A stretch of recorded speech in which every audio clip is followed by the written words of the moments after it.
రాజు కూడా మనలాగే పుడతాడు, చస్తాడు, బాధపడతాడు. అయితే ఎందుకు రాజుని దేవుడితో సమానంగా చూస్తారో తెలుసా?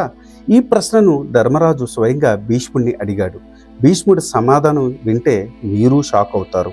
ఆ విషయాన్ని తెలుసుకోవాలనుకుంటే ఈ వీడియోని స్కిప్ చేయకుండా లాస్ట్ వరకు చూడండి.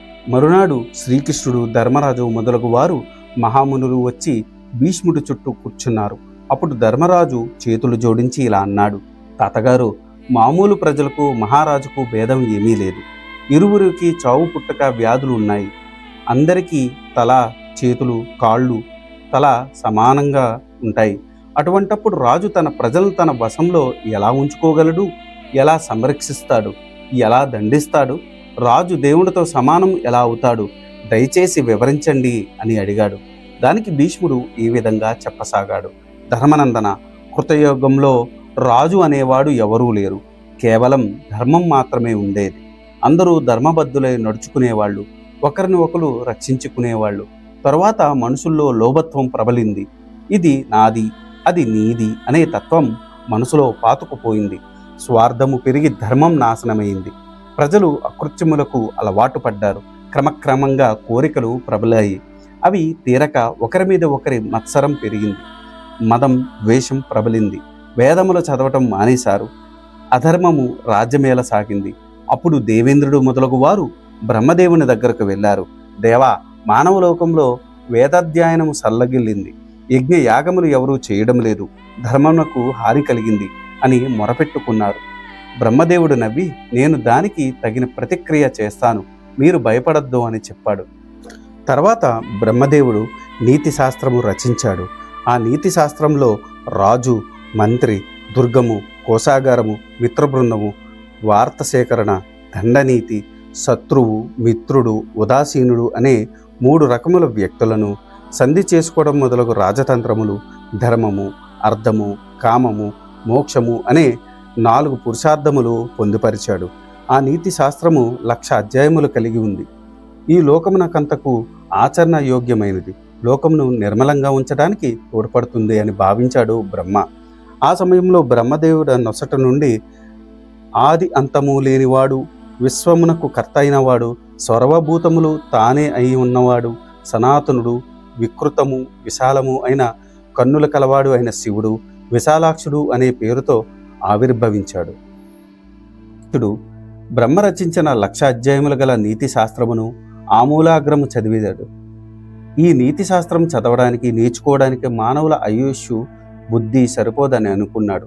అందువలన ఆ నీతి శాస్త్రమును 10,000 అధ్యాయములకు కుదించి వైశాలాక్షము అనే నీతి శాస్త్రం రచించాడు. తర్వాత ఆ నీతి శాస్త్రమును మహేంద్రుడు చదివాడు. మహేంద్రుడు దాన్ని 5,000 అధ్యాయములకు కుదించాడు. తర్వాత ఆ నీతి శాస్త్రమును బృహస్పతి 3,000 అధ్యాయములకు కుదించి అందరికీ అర్థమయ్యేటట్లు రచించాడు. దానికి శుక్రాచార్యుడు 1000 అధ్యాయములకు కుదించాడు. అదే శుక్రనీతి.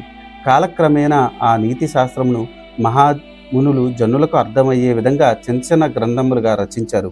ఈ విధంగా నీతి శాస్త్రము వివిధ రకాలుగా మానవలోకంలో పరిణామం చెందింది. దేవతలందరూ విష్ణుదేవుని వద్దకు పోయి నీతి శాస్త్రం పరిణామము చెందిన విధానము వివరించి ఆ నీతి శాస్త్రమును మానవలోకమునకు అమలు చేయుటకు ఒక సమర్థుడిని నిర్దేశించడం జరిగింది. అప్పుడు విష్ణుమూర్తి తన తేజస్తో ఒక మానసపుత్రుని పుట్టించాడు. అతని పేరు విరజుడు. అతన్ని లోకమునకు రాజును చేశాడు. అతడు రాజ్యము చెయ్యడానికి ఒప్పుకోలేదు. విరజుని కుమారుడు కర్దముడు. అతడు కూడా రాజ్యాధికారం తృణీకరించి తపస్సు చేసుకోవడానికి పోయాడు.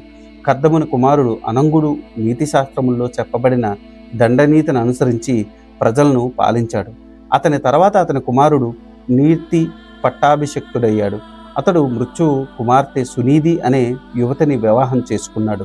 వారికి వేణుడు అనే కుమారుడు కలిగాడు. అతడు రాగద్వేషాలకు లోనై ప్రజాకంటకుడయ్యాడు. అప్పుడు మహామునులు వచ్చి దర్భలతో అతని కుడితొడను వధించారు. వేణుడు కుడితొడ నుండి నల్లనివాడు, వికృతాకారుడైన అసూచి అనే పేరు గలవాడు జన్మించాడు. వాడిని చూసి మహామునులు నిషీద నిషీద అని అన్నారు. అంటే కూర్చో కూర్చో అన్నారు. అందువలన ఆ సూచకునికి కలిగిన సంతానము నిషాదులు అనే పేరుతో పిలువబడ్డారు.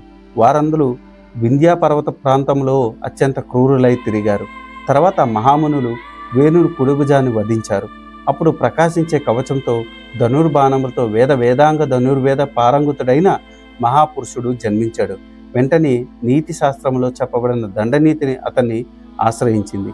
ఆ మహాపురుషుడు మహామునులకు నమస్కరించి ఏ పేరు మీద నన్ను సృష్టించారు అని అడిగాడు. ఆ మహాపురుష, నీ పేరు వైన్యుడు.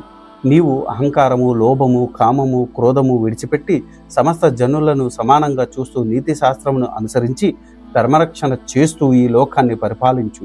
నీ ఇష్టాయిష్టములకు విలువ ఇవ్వకుండా ప్రజలను రక్షించు. దండనీతిని ఆశ్రయించి ధర్మమును రక్షించు. వేదాంగములను రక్షించు. వర్ణ సంకరణము అరికట్టు. బ్రాహ్మణులు నీతిపరులను దయతో పాలించు అని ఆజ్ఞాపించారు. అప్పుడు ఆ వైన్యుడు, మహామునులారా, నేను బ్రాహ్మణుల సాయంతో మీరు చెప్పిన కార్యములను నిర్వహిస్తాను అని పలికాడు. దానికి మహామునులు సంతోషించి వైన్యుడికి బ్రాహ్మణుల సహాయులుగా అనుమతించారు. ఆ మహామునులు వైన్యునికి సకల భూమండలానికి పట్టాభిషిక్తుణ్ణి చేశారు. శుక్రుని పురోహితునిగా నియమించారు. వ్యాఖ్యులలో సారస్వతులను మంత్రులుగా నియమించారు. గర్గుడిని జ్యోతిష్కుడిగా నియమించారు. ఇంద్రుడు, కుబేరుడు అధిక సంపదలు ఇచ్చారు. వైన్యుడు ఈ లోకమునకు ప్రభుత్యాధిపతి అయి శాస్త్ర ప్రకారము దండనీతిని అమలుపరుస్తూ ధర్మంగా పరిపాలన సాగించాడు. వైన్యుడి పాలనలో ప్రజలు సుఖశాంతులతో జీవించారు. ధర్మరాజా, బ్రాహ్మణులను ప్రజలను వినాశం నుండి రక్షించిన వాడటం వలన అతన్ని క్షత్రియుడు అనేవారు. ప్రజలను రంజింపచేసేవాడు కాబట్టి రాజు అని పేరు కూడా వచ్చింది. వైన్యుడి సంతతి వారందరూ క్షత్రియులుగా పిలువబడ్డారు.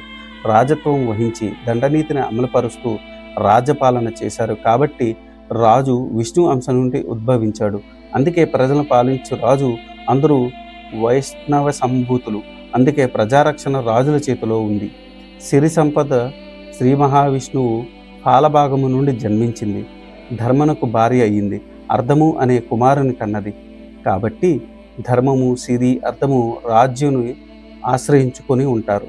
ధర్మరాజా, అందుకని రాజులు ఇతరుల మాదిరి ఎలా ఉంటాడు?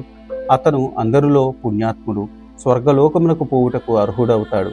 రాజు దండనీతిని భూలోకంలో అమలు చేయుటకు స్వర్గం నుండి భూమికి దిగివచ్చిన వైష్ణవాంశ సంభూతుడు కాబట్టి వర్ణాశ్రమ ధర్మంలో ఆచరించి ఆచార వ్యవహారములు, వేదములు, పురాణములు, ఇతిహాసములు రాజుల ఆధీనంలో ఉంటాయి.